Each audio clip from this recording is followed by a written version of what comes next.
Greetings, friends. It's Josh. And I'm Ryan. And we are here on the Dead Tired Dads podcast. Welcome to today's show. We are excited to be here, aren't we, Ryan? Oh, we are very excited. Very excited.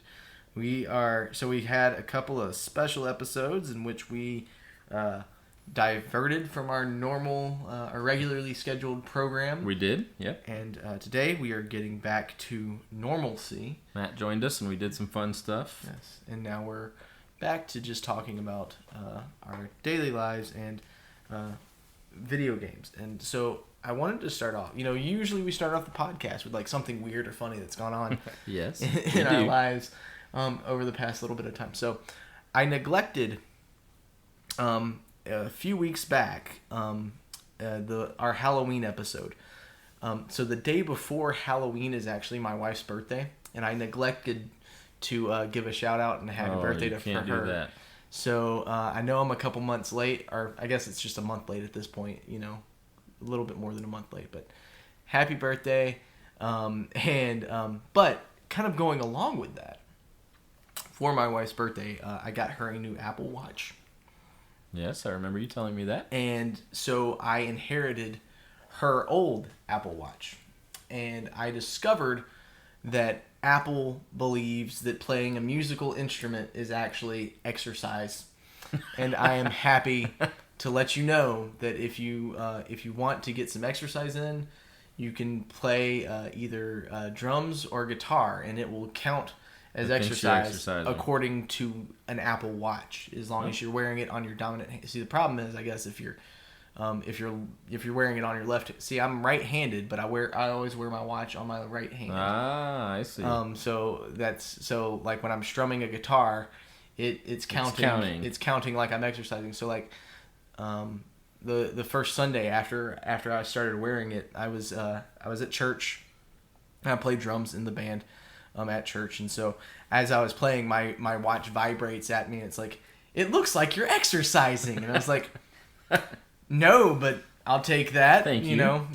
Sure, I'll pretend that this is exercise. So yeah. I since you mentioned playing in the band at church, I'm curious about something. I was thinking about this a couple weeks ago, and I should have asked this when Matt was with us, because you both could have answered, but I don't know why this came up. I actually thought about it when you were talking about Rocksmith. That's how long I've been curious about it.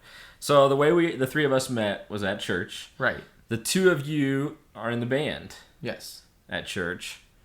I've always wondered, what's it look like on your side? Because like, I'm standing in the audience looking up at you, and that's what 98% of churchgoers on Sunday mornings do. But there's that 2% that's up there looking out at all of us people who are not musically gifted, singing and poorly dancing. Sure. Yeah.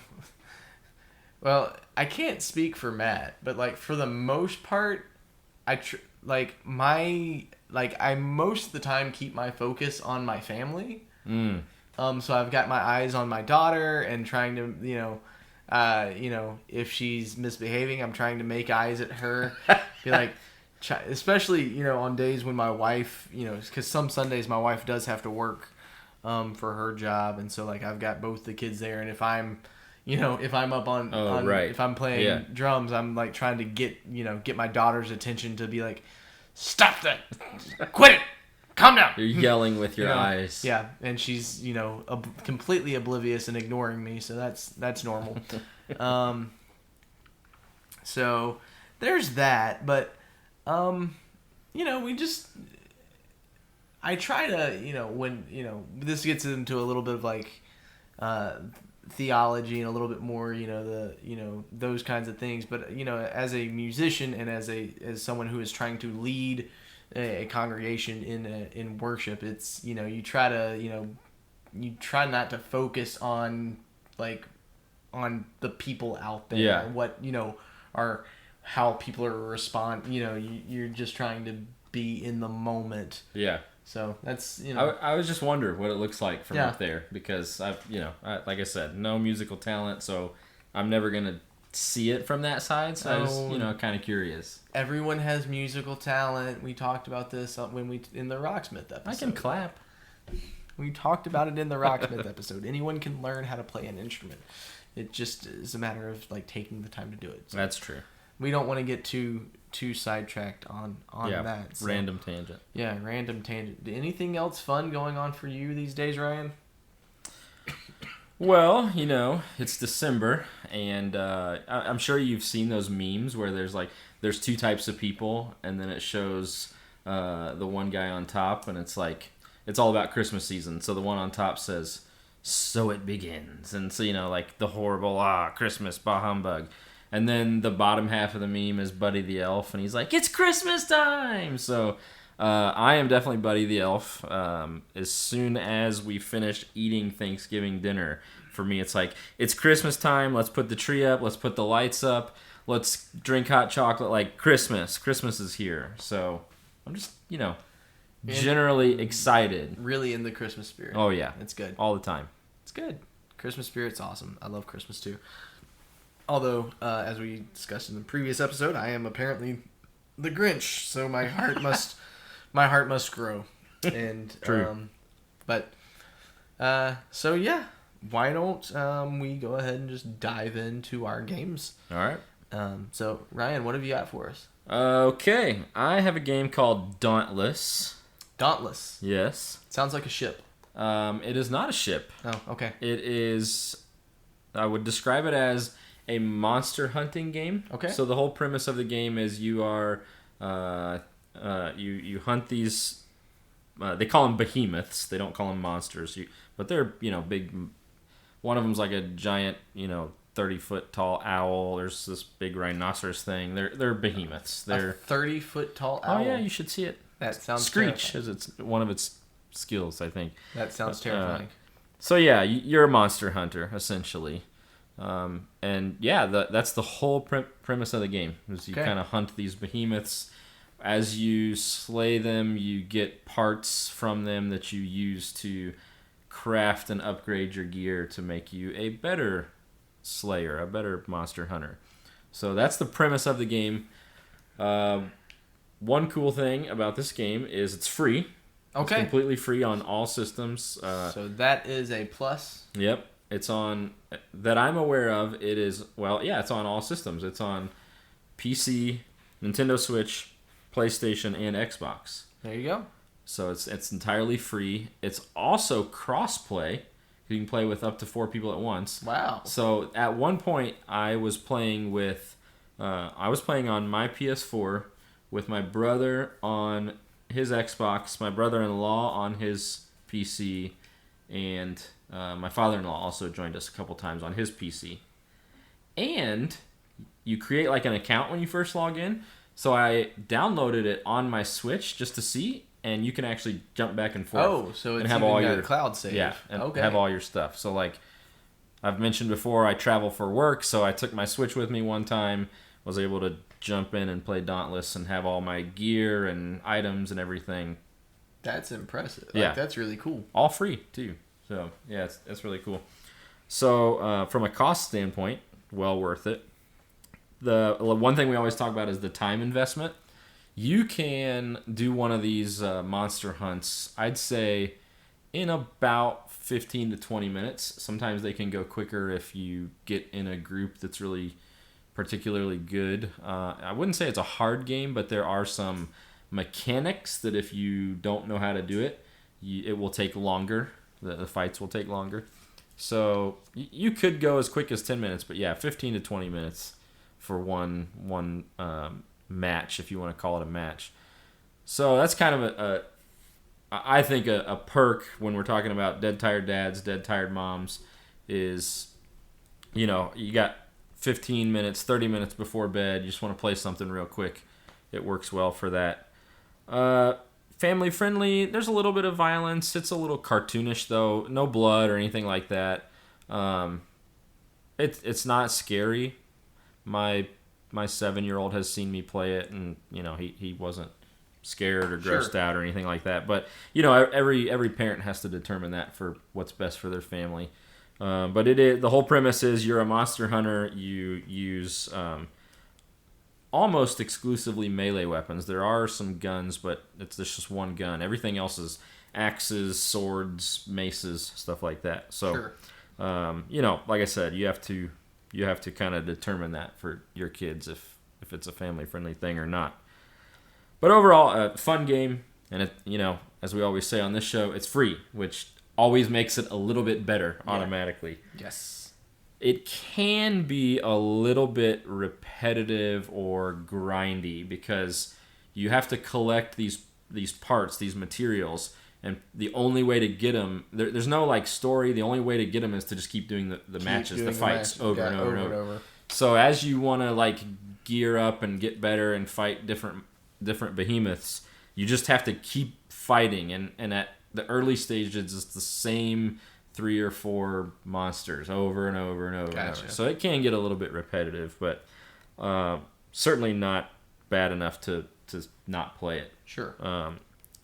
So yeah, that's Dauntless. I would definitely recommend it, just because it can be played in short bursts and it's free, and I like co-op and it's cross-play. So yeah, I mean that's awesome. Yeah, yeah, it's a fun game.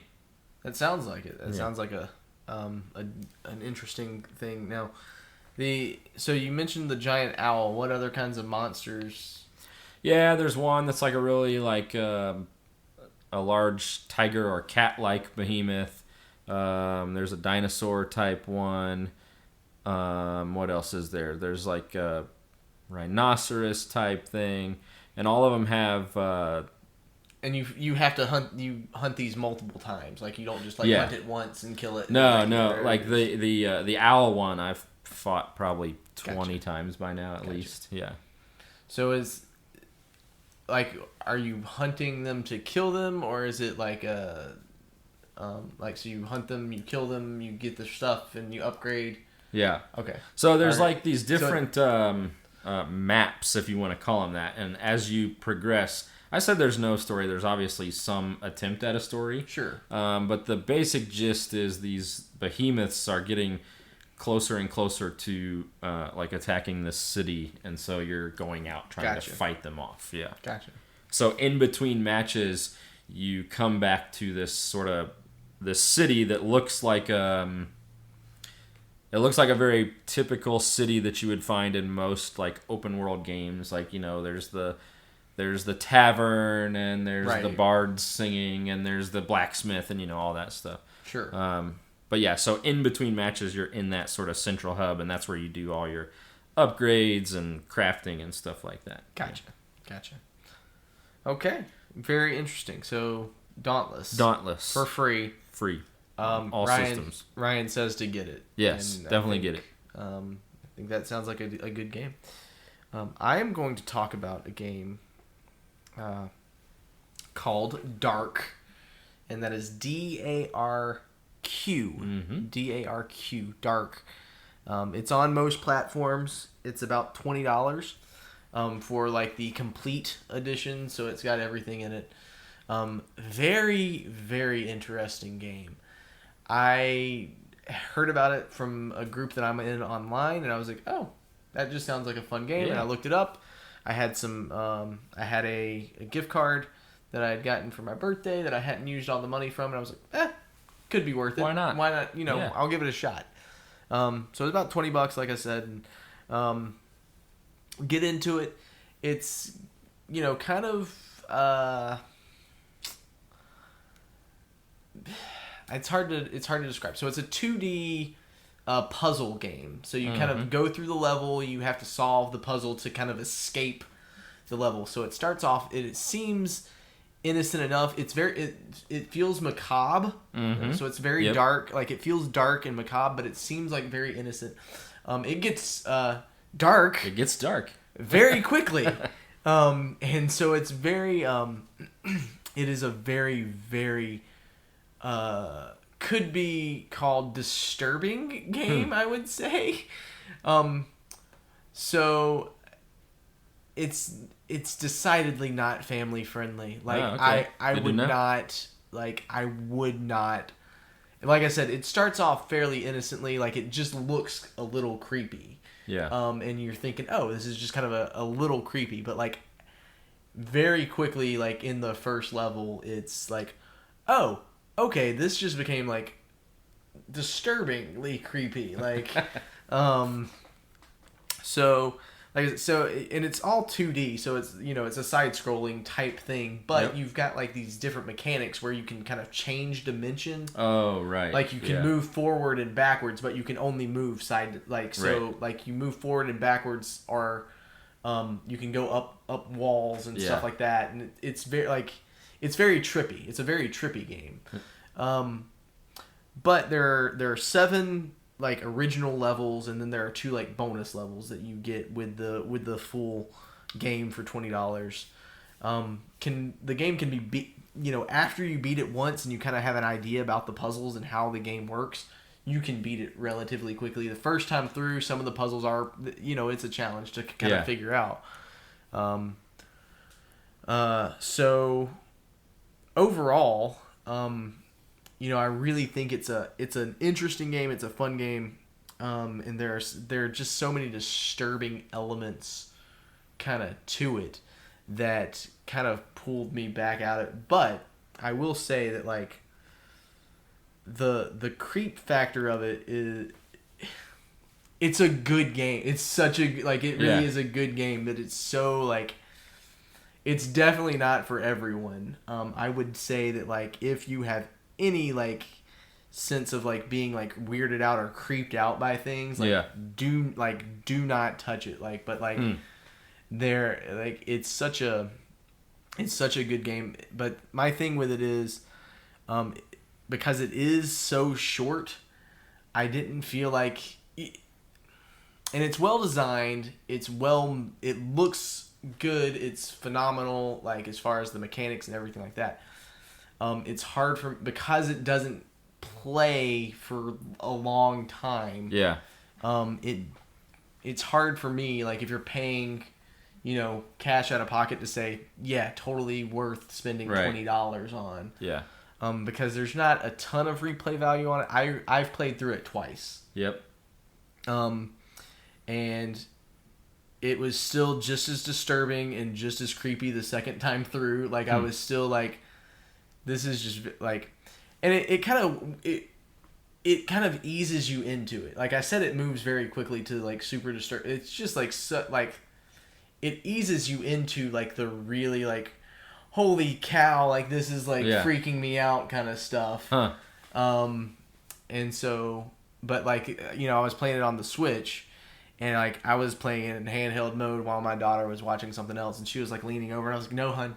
Like, not for you. This is not something that you can see. Like, and it's not, there's nothing graphic. It's not, like, and that's the thing. Like, it's not one of those games where it's just, like, gory. Gore and guts. And guts. Yeah. It's just so, and it's not, there's no language or anything like that. But, basic story, you're this kid. You're in this really rundown apartment. And you go and you lay down in bed. Oh yeah, I remember watching the trailer for that. Yeah, and as you lay down, you kind of like you have like this out of body experience. So it seems like you're in this dream, is what it seems like. But as you kind of progress through the game, you kind of start to ask yourself, is he actually? Is it a dream? Is this a dream? is all the stuff that I'm playing through? Is it a dream? Yeah. But the puzzles are really challenging, which I like puzzle games. Like I really do. Like one of the things that I love about the Zelda games is like the different puzzles, like trying to figure things out. And so I really do like puzzle games. So and the way that they set it up is very, it's a very good dynamic. I keep coming back to the mechanics because the mechanics are really, really cool, very well designed. The level designs are really well done. And I don't want to give anything away, but I've got to talk about this one puzzle, and it's towards the end of the game. And it's this maze. So you're on in the level, you're on a train, and it's this puzzle you get to, and you have this control. You get on these controls, and the controls moves this ball through a circular maze, and you have to move the ball through the maze. And as you when you enter the maze with the ball, the camera just starts to rotate around the room. So you can't see the maze. Oh, so you're doing it blind. Yeah. Ah. So and you only get to see it when the camera comes back around to the maze to see where you're at. Yeah. However, every time it goes around, it shows this one hallway. And as it goes, like, so you see someone at the end of the hallway, and it circles around towards you. And then, like, it gets back to the hallway, and the person's moved closer, and it circles back around. And so you have to get the ball to the center of the maze. You gotta do it quick before the person gets to the end of the hallway. And it's just, like, it's those kinds of things that it's, like, it's not violent, it's not gory. It's just this, like, this level of, like, intensity. It puts you on edge, like an anxiety. Yes, it's like this anxiety thing, and so it's just very creepy. So like I said, not for everyone, and honestly not a game that I would typically play, but I honestly did enjoy it. But like I said, replay value is kind of iffy because once you figure out the puzzles, you kind of So that actually leads to a question I was going to ask. Are there because the only thing I know about the game is what you've told me. Are there multiple endings or different story paths you can see, or is it just? So it's you start off as the kid and you progress through like you go through 7 levels. Gotcha. There are 7 levels that you play through, with the 2 bonus ones. I will say the bonus levels are like beyond, like they go beyond like even more disturbing. Like just like whoa, dude, like that's not even like this is messed up. Like it's hard to describe without giving too much away. But like, but at the end there is this thing of like, as you like at the end of the game is like you get to like this gate and there's like a light coming through it, and so it's like coming into the like there's some interesting something interesting going on there about but very macabre, dark game, very much kind of feels like a Tim Burton movie. That's kind of what I was thinking as you described it. So yeah, but definitely not family friendly, so hard for me to recommend it, especially with the pricing and things like that. But if what I've described to you sounds like something that you'd be interested in, like, I say go for it. I looked it up while you were talking just to get an idea. I looked it up on howlongtobeat.com, and it said just the main story 2 hours. If you want to do like a completionist run, 4 hours. So 2 to 4 hours is what you're looking at. And that's pretty much my experience with it. And like I said, I was able, I've played through it twice since I got it. Just because I wanted to have, a good feel for it. And, but like I said, the puzzles are great. Like whoever designed it, with the puzzles and everything, they did a really good job with level design and all, like very well crafted game, for being the size and the time that it is. Like it's very well done. So that's going to be my review of Darq. I think, I like it. But it is messed up. Is it weird that I kind of want to play it now because of how creeped out I am? Yeah, no, that's kind of the thing. Is that the point? I think that's kind of the point. Like so I was playing it the first. So here's the other thing. Like the first time I was playing it with the volume kind of turned down low, so I couldn't hear things as much. The second time I played through, I had the volume turned up a little bit more. So, and that did a couple things. That one, it helped me with some of the puzzles, but 2, it like upped the creep factor that much more. So, so yeah, that's Darq. I'm intrigued. Yeah. Take from the review what you will. It's it's an interesting game, but if you can find it for if you can get it on a sale or something like that, I'd absolutely go for it. It's just hard. Like I said, it would just be hard for me to justify like spending $20 on it. Now, something I'm curious about is it. Do you have it? Is it a digital game or? Yes, it is. It is digital only. Okay, so I was gonna say maybe you could do some sort of GameStop or used game store, but that or at least work. as far as I know, I don't think they have physical. I didn't think it was, but like I said, I don't know much about it. So. I wouldn't think there would be. It doesn't seem like a game that doesn't, they would make. Yeah, it doesn't seem like of. it would sell very well as a physical copy. So, but it is one of those. So yeah, that's Darq and Dauntless. Darq and Dauntless. So we went with some alliteration today. Unplanned Alliteration. Look at us go. So thanks so much for listening to this episode. We appreciate that, and we appreciate your time. If you could do us a big favor, like, subscribe, do all the things that people do with podcasts, and please, if you haven't done so already, leave us a review. Give us 5 stars, and whether you think we deserve it or not, do it. Just give us 5. Just give us 5 stars because we think we deserve it, and that's what really matters. And so that can really help us kind of get the podcast out there, and as you know, the more reviews we get, the more the more traction we can pick up. So please do that. That's very helpful for us. At least on Apple Podcasts. I don't know how the other platforms work, but yeah, they all got their algorithms. I'm sure. But so if you're listening on something other than Apple, go to Apple and do the just go to all of them. Yeah. Give us a review on all of them. Find however that works on other podcast services. So thanks for listening. We'll catch you next time on Dead Tired Dads. Bye everyone.